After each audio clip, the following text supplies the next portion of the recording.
Hi guys, samahan niyo naman ako guys. Magluluto tayo ngayon ng ensaladang okra. So yun guys, nakabili ako ng sariwang okra. Kaya aking gagawing ensalada para healthy naman yung aming kainin ngayong gabi. And guys, habang ating pinakukuluan ng ating okra, gagayatin ko na muna ang aking mga ilalahok, kamatis and sibuyas. And konti lang. Inalis ko guys yung buto para hindi po magtubig yung ating ensalada. Kaya aking inalis yung buto ng ating kamatis. So ayan.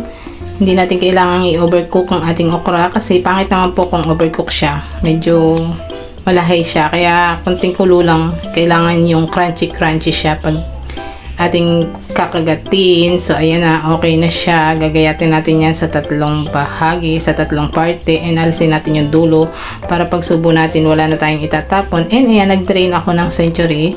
Ayan, i-drain natin yan.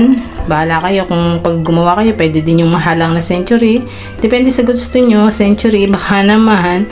So ayan, lagyan natin ng konting paminta and pampalasa. And ayan guys, pipigian natin siya ng 2 kalamansi. Ayan, haluin na natin.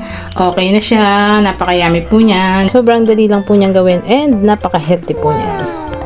Bye guys, maraming salamat po. Piliin po natin maging masaya tayo palagi.